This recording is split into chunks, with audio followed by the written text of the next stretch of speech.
You're welcome to this edition of the Economy and Politics Show. I am Otuabasi Abasekong, and a happy new week to you. In this edition, we'll be looking at the Osun Gubernatorial election, which held over the weekend, the turnout, the election outcome, and of course, 5 takeaways from this election, which has become the front burner and the pace setter for our political landscape in Nigeria ahead of the 2015 general elections. For the first part of what we took away from this election, the credibility of this election was a great one and a plus to Nigeria's electoral process, which, of course, the President of the Federal Republic of Nigeria, Dr. Goodluck Ebele Jonathan, had promised to ensure that it's guaranteed. From the monitoring groups and even observers, the Osun gubernatorial election showed transparency and credibility in all spheres. For the Independent National Electoral Commission, we would say that it was another short test and a pass mark in terms of scorecard and evaluation. Accreditation started on time by 8 o'clock in the morning. The voting process started by 12 p.m. as scheduled, and down to the collation of results after the voting and the eventual announcement in the early hours of the morning of August 10th, the election showed transparency. Despite the fact that the People's Democratic Party has rejected the result, considering the fact that incumbent Governor Rauf Aregbesola of the All Progressive Congress was declared the winner. Even the Convention of Nigerian Political Parties have attested to the fact that this election was credible. And all we can say is that the Independent National Electoral Commission should continue in this good work and ensure that the general elections is given the same approach that we saw in Ekiti and also in Osun State. So, for the credibility process, that is one takeaway, that every Nigerian must now be assured that elections in this country are now getting credible, especially under this administration. And then we go to number 2, which is very cardinal in looking at how this election fared. The political party which we've experienced in 1999, when Nigeria was in the Fourth Republic journey, 2003, and even 2007, we can finally say that it is dead. The demise of political party is clear and is evident even in what we've seen in the state or gubernatorial elections in Anambra, Edo, and down to Ekiti and now Osun State. Registered voters for this election was 1,407,222 voters.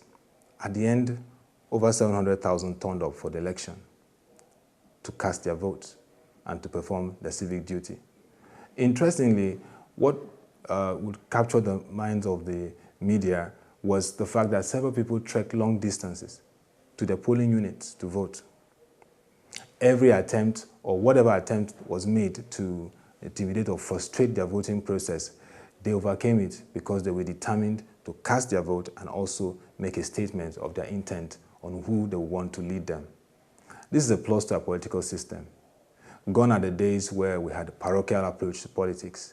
Everyone wants to be involved, old, young, middle-aged, because they know that Nigeria needs credible leaders, and the best way to do this is by casting their vote and performing their civic responsibility. So in terms of political participation, it's improved, and we can say categorically that political party is dead now.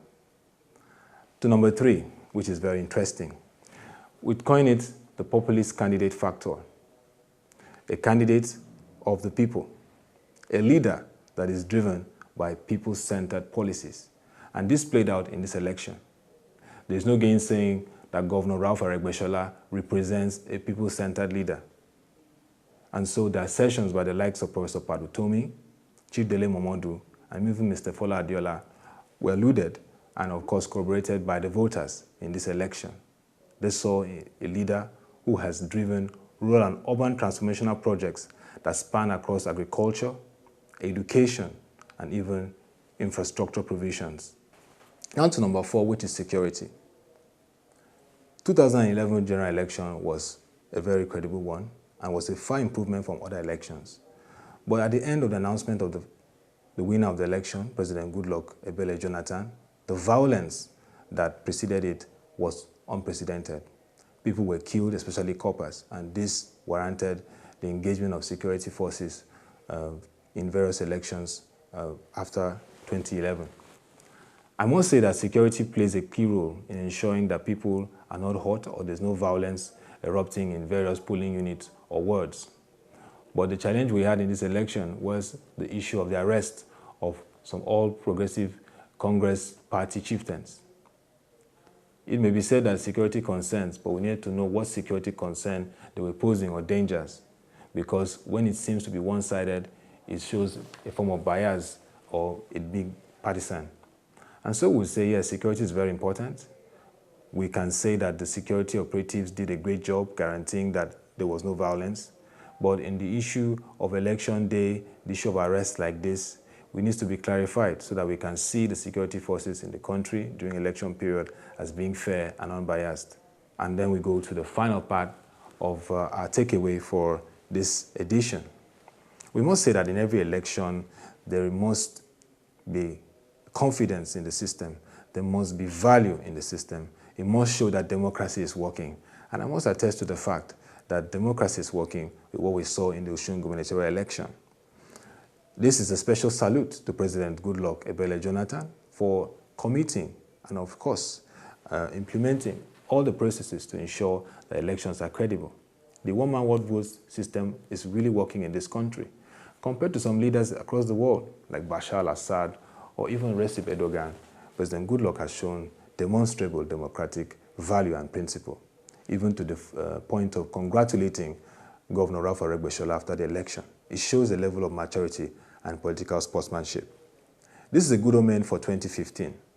A lot of people were concerned that it may turn violent, it may turn to another rigorous experience that may create a lot of concern for the country. But with the smooth, successful, and credible manner in which this election was conducted, we can now say that guaranteeing free and fair election in the country has become a standard and value in this country. Also, it's a revival for the All Progressive Congress. This election was going to be the pace setter for APC. If they lost it, that means they would have lost a firm grip of the Southwest, losing 2 states, and that would have been a major challenge for them. But with this victory, it revives their grip on the Southwest, bolsters their confidence, and gives them the audacity to go and even attempt to unseat the ruling party at the federal level. It's a positive statement for the international community. President Barack Obama in the US-Africa Summit stated the importance of value of the rule of law. And one aspect of the rule of law is that if you have elections, especially in a democratic setting, then the wish of the people should be reflected in the result of the election. Nigeria has a scorecard there, and this is a good, positive statement to the international community. You can invest, you can engage with Nigeria because we value our elections. I must also mention the social media revolution in the country. We saw what happened in Ekiti State. It was rapid in Osun State. The tweets, the Facebook mentions, and the various forms of monitoring even the election result and the outcomes. It was unprecedented and shows the positives of using the social media handle to also guarantee credible elections. And in all, we can say that Nigeria is on course. A work in progress, we're getting there, and our democracy is working. That will be all for this edition of the Economy and Politics Show.